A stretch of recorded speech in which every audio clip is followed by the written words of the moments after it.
हाय बच्चों, welcome to my channel Sahu science classes. तो आज हम क्लास 12 का फिजिक्स का पार्ट 9 लेके आए हैं, जिसमें हम बहुत ही मोस्ट इम्पॉर्टेंट एक डेरिवेशन अपना कंप्लीट करेंगे, जो कि ज़्यादातर 2 या 3 नंबर में हमें बोर्ड एग्जाम में देखने को मिलता है। तो इस डेरिवेशन को आप ध्यान से पढ़िएगा, ये हमारे बोर्ड एग्जाम के लिए बहुत ज़्यादा इम्पोर्टेंट है और आज इसे पढ़ने के बाद हमारे 2 या 3 नंबर पक्के हैं, समझो। तो वीडियो को शुरू करने से पहले क्या करना है सबको, वीडियो को लाइक कीजिए, चैनल को सब्सक्राइब कीजिए और ज़्यादा से ज़्यादा शेयर कीजिए ताकि सब लोग आराम से घर पे बैठकर पढ़ सकें। तो हम शुरू करते हैं हमारा डेरिवेशन।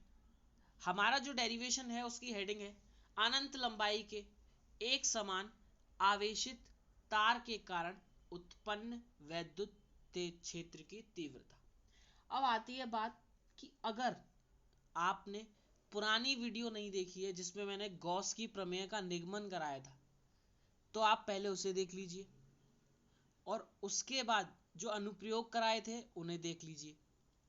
क्योंकि अगर आपने वो नहीं देखे हैं, अगर आपने पीछे रेखीय आवेश घनत्व नहीं पढ़ा है, पृष्ठीय आवेश घनत्व नहीं पढ़ा है, तो ये आगे के दो डेरिवेशन बहुत ज़्यादा इंपॉर्टेंट है, ये हमारे बिल्कुल समझ में नहीं आएंगे।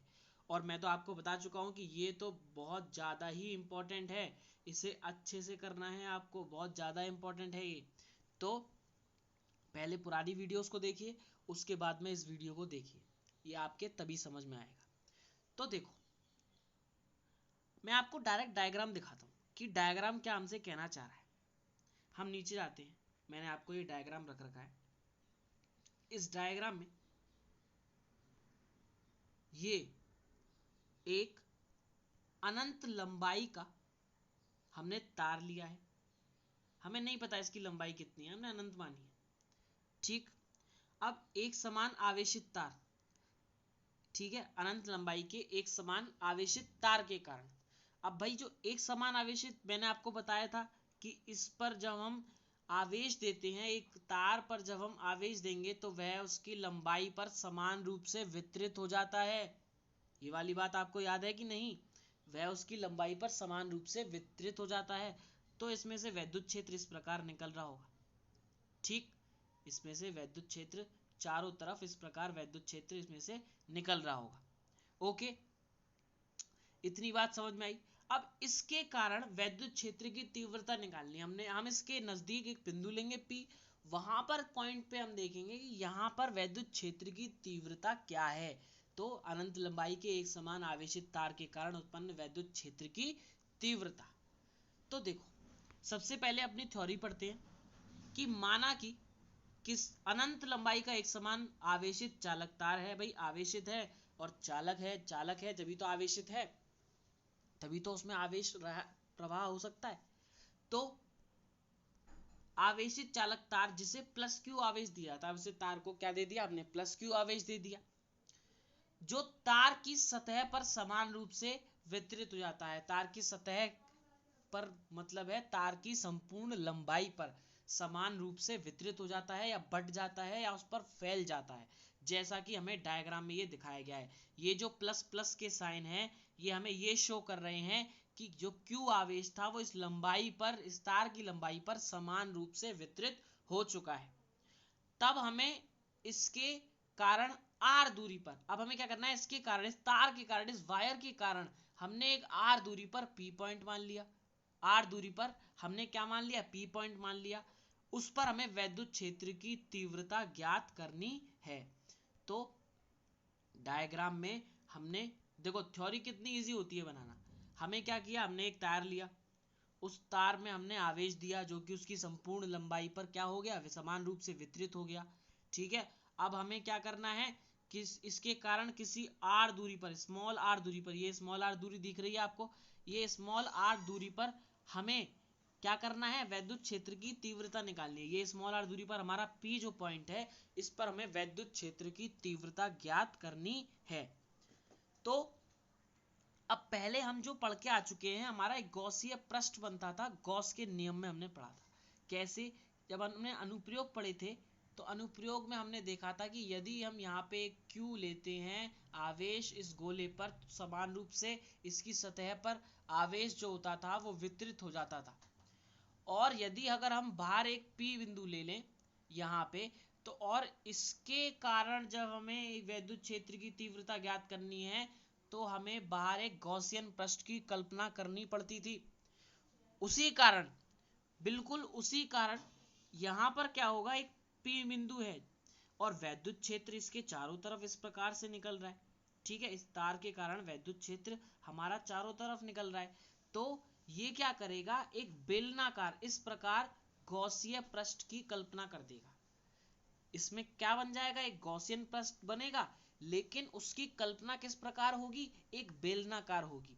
क्योंकि पहले हमने एक गोला लिया था, उसमें एक गोलाकार गॉसियन पृष्ठ बन रहा था, लेकिन यहाँ पे हमने एक तार लिया है और इस तार के कारण क्या होगा, इस प्रकार हमारा इस प्रकार एक बेलनाकार गॉसीय पृष्ठ बन जाएगा, जिसकी हम कल्पना करते हैं इस P बिंदु पर हमें वैद्युत क्षेत्र की तीव्रता ज्ञात करनी है इसलिए।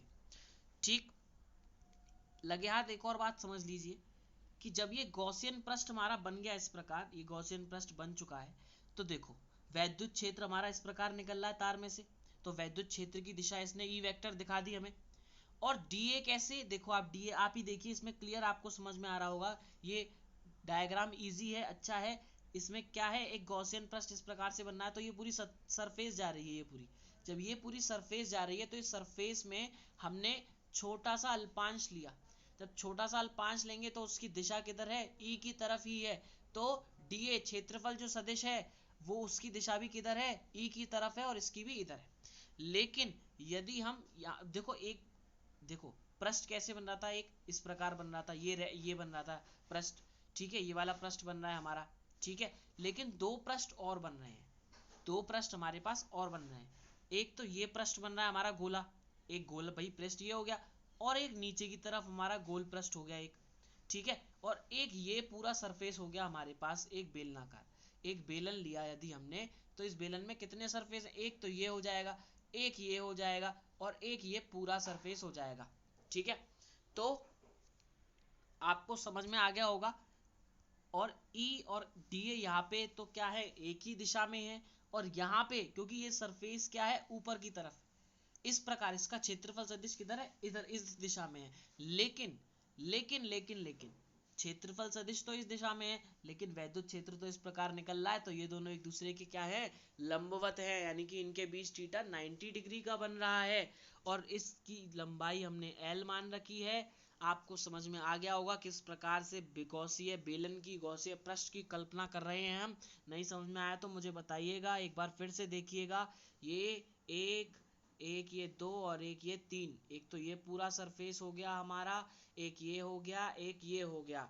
इसे A1 A2 A3 ऐसे करके हम नीचे मानेंगे। ठीक है, डायग्राम आपको समझ में आ गया होगा। I hope. हमने अल्पांश ही लिए हैं, यहाँ पे भी अल्पांश ले लिया है, यहाँ पे भी अल्पांश ले लिया है। ठीक, तो डायग्राम आप लोगों को समझ में आ गया होगा। अब हम आगे चलते हैं। ये वही डायग्राम है जो हमने वहाँ पे, मैंने बुक का डायग्राम ले लिया है, बिल्कुल यही वही डायग्राम है। अब हमने क्या देखा कि अतः गॉसीय पृष्ठ की रचना करने पर, जो हमने गॉसीय पृष्ठ, बेलनाकार गॉसीय पृष्ठ की रचना की है, बेलनाकार प्राप्त होता है। जो गॉसीय पृष्ठ कैसा हुआ, बेलनाकार, जो मैंने आपको डायग्राम में ऊपर समझा दिया। स्पष्ट है कि इस गॉसीय पृष्ठ में आवेश का मान, अब आती है पुरानी बात कि Q equals to lambda into L कहाँ से आया। तो मैंने आपको पुराना वीडियो देखिएगा, उसमें बताया था रेखीय आवेश घनत्व, जिसे हम लैम्डा से प्रदर्शित करते थे। Lambda equals to Q upon L होता था, यानी कि आवेश समान लंबाई पर आवेश पूरी तरह जिस पे वितरित हो जाता था उसे रेखीय आवेश घनत्व बोलते थे। याद आया कि नहीं, अगर आपने पढ़ा होगा तो आपको समझ में याद आया होगा। तो Q equals to lambda L हो जाएगा। अब जहां रेखीय आवेश घनत्व तथा बिंदु P इसके वक्र पृष्ठ पर होगा। वक्र पृष्ठ क्या होता है, वक्र पृष्ठ ये वाला हिस्सा होता है। वक्र पृष्ठ हमारा ये वाला हिस्सा होता है, ये जो सरफेस है हमारा, ये पूरा वक्र पृष्ठ कहलाता है। ठीक, अब इस गॉसीय पृष्ठ को तीन भागों में विभाजित किया जा सकता है। मैंने आपको बताया था तीन भागों में विभाजित किया जा सकता है। एक तो ऊपरी वृत्ताकार पृष्ठ, यानी कि एक बेलन वाला ऊपर हिस्सा, एक निचला यानी कि एक निचला वाला हिस्सा, और एक बेलनाकार पृष्ठ, एक ये पूरा हमारा बेलनाकार पृष्ठ। समझ में आया। A1 A2 A3 क्या माने गए हैं, तो हमने जो माने हैं वो ये वाला ऊपर वाला पार्ट जो माना है ये वाला, ये A1 माना है। ठीक, ये वाला जो पार्ट माना है नीचे वाला, ये वाला A2 माना है। और ये जो गॉसीय पृष्ठ है हमारा, ये वाला सरफेस ये वाला है जो हमारा बेलनाकार, इसे हमने A3 माना है। ठीक, अब आगे चलते हैं हम। आगे जब चले तो हमने देखा कि गॉस के नियम से तीनों पृष्ठों से कुल निर्गत फ्लक्स, तो हमें क्या करना पड़ेगा, तीनों पृष्ठों से निकाल के हमें उसे ऐड करना होगा। तो हमने क्या किया, फाई इजिकल्स टू, हम टोटल तो जानते हैं E इंटू डी ए, और एरिया का हमारा क्या हो जाएगा, पृष्ठीय समाकलन हो जाएगा Q equals to epsilon Q upon epsilon naught. ठीक है, अब क्योंकि ये तीन पार्ट्स में डिवाइड है, ये भी फ्लक्स हमारे पास जो है वो तीन पार्ट्स में डिवाइड है, तो हमने क्या किया, देखो A1 A2 और A3, ये हमने जो पृष्ठीय समाकलन किया वो देखो, ऊपर वाले का हो जाएगा A1, नीचे वाले का A2, और ये जो बेलनाकार है इसका A3। अब Q ये कहाँ से आया, देखो lambda L into epsilon not. देखो Q अपॉन एप्सिलॉन नॉट, ये तो इन सब के बराबर चल ही रहा है, फाई के बराबर ये और इसके बराबर ये, लेकिन Q इजिकल्स टू अभी हमने देखा था लेमडा इंटू एल, तो बस वहीं से लेमडा एल ऊपर रख दिया है और अपॉन में एप्सिलॉन नॉट है। आई होप इजी समझ में आ गया होगा। अब जब तीनों को ऐड कर दिया तब एक बहुत ही इंपॉर्टेंट थ्योरी आती है हमारी समझने के लिए, कि वृत्ताकार पृष्ठ A1 व A2 पर वैद्युत क्षेत्र E तथा DA की दिशा परस्पर लंबवत है। ऊपर जो दिखाया था हमने कि DA तो इधर था और E इधर था, अगर आपको नहीं समझ में आया तो ऊपर देखिएगा, DA जो है वो ऊपर है और E है वो नीचे है। इसी प्रकार नीचे वाले में हो जाएगा, DA नीचे हो जाएगा, E इधर हो जाएगा, तो उनकी दिशा क्या हो जाएगी, लंबवत हो जाएगी। जबकि बेलनाकार पृष्ठ A3 पर E तथा DA की दिशा समान होती है। मैंने अभी दिखाया था आपको ऊपर डायग्राम में कि A3 मतलब जो A है DA है उसकी दिशा और E की दिशा समान है। इसके साथ ही आवेशित तार से बेलनाकार पृष्ठ समान दूरी पर होने के कारण इसके सभी बिंदुओं पर वैद्युत क्षेत्र का मान भी समान होता है। तो होता क्या है कि इसके जो आवेशित तार से बेलनाकार पृष्ठ समान दूरी पर होने के कारण, बेलनाकार जो पृष्ठ है वो सारे आपस में समान दूरी पर हैं, तो सभी बिंदुओं पर वैद्युत क्षेत्रों का मान भी समान होता है हमारा।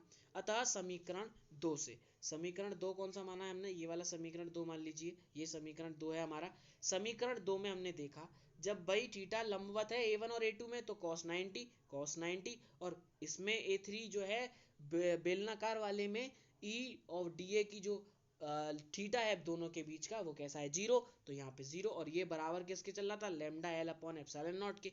और हम जानते हैं ये ईडीए कॉस थीटा तो आपके समझ में आ गया होगा, आप पुरानी वीडियो देख रहे हो तो ए डॉट बी बराबर ए बी कॉस थीटा से आप समझ गए होंगे।